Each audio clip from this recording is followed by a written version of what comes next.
Bonjour mon grand-oncle, bonjour à toute la belle classe. Merci vraiment pour votre présence et surtout pour vos idées.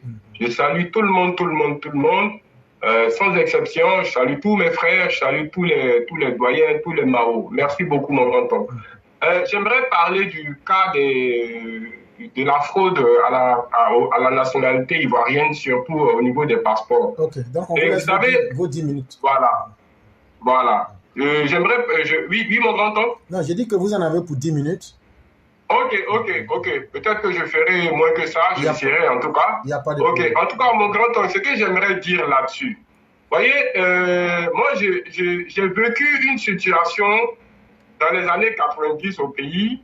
Lorsque je travaillais à Abidjan, il y a un Libanais qui est venu payer les soins d'un officier de la police, un grand officier de la police dont je tairai le nom, ses soins de kinésie, là où moi je travaillais.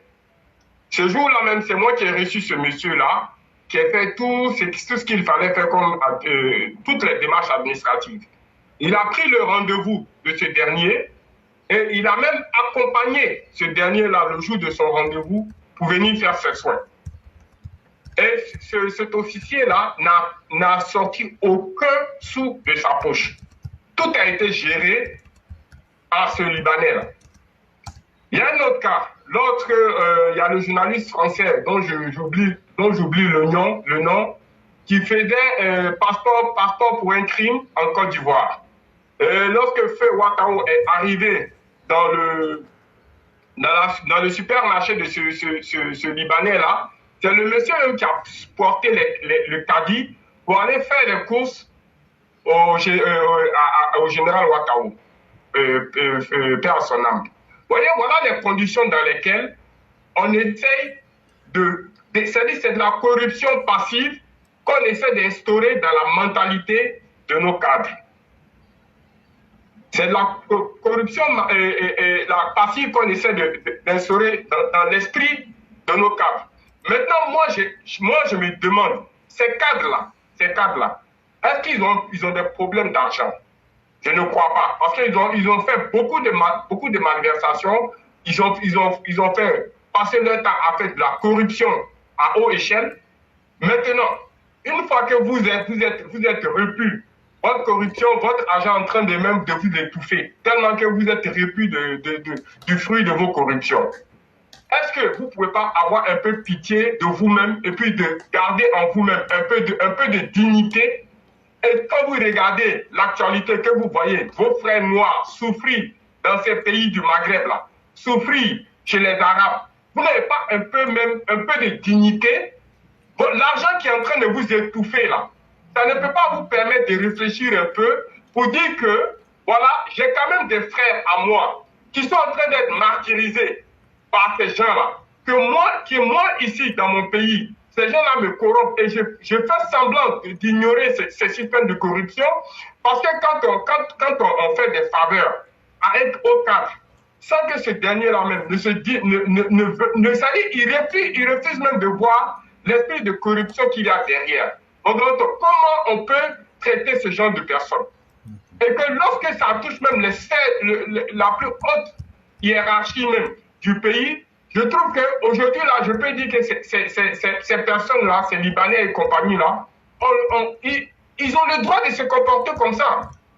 Parce que voilà, on est dans un pays où les gens, ils font ce qu'ils veulent, ils ont le droit de tout, de vie et de mort. Si vous-même, vos propres enfants et vos propres frères ivoiriens, dans leur propre pays, et ça, vous permettez, pour de l'argent, c'est-à-dire, vous n'avez pas honte de vous-même, vous n'avez pas honte de salir la patrie, vous n'avez pas honte. Quel argent vous voulez?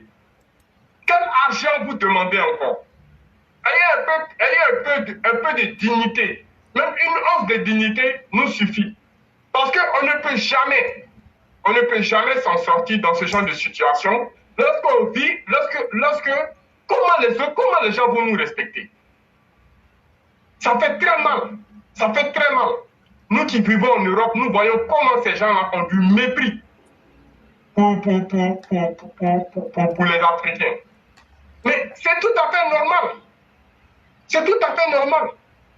Lorsqu'on accepte de se laisser corrompre, lorsqu'on reçoit des manettes d'argent à la maison, et que ces gens-là aujourd'hui sont prêts à tout nous offrir pour créer, pour s'en sortir.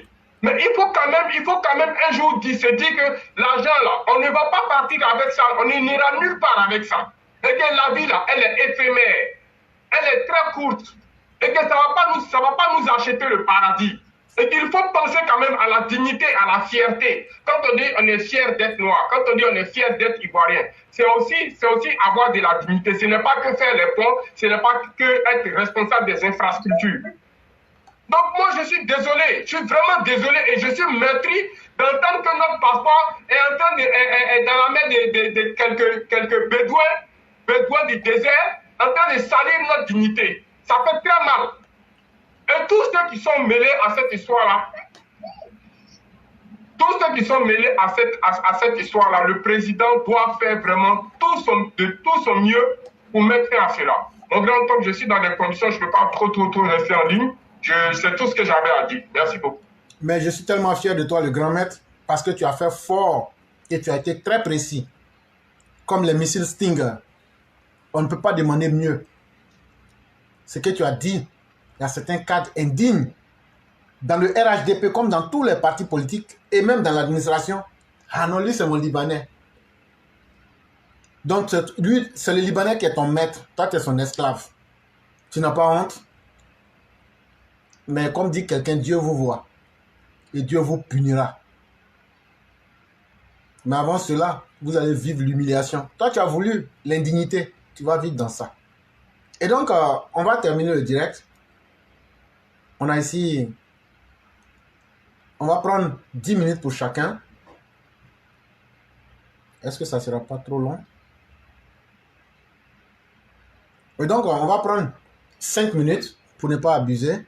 On va prendre 5 minutes pour chacun pour pouvoir aller à la conclusion. Et les messages ont été brefs mais très efficaces. Nous disons merci à aux intervenants.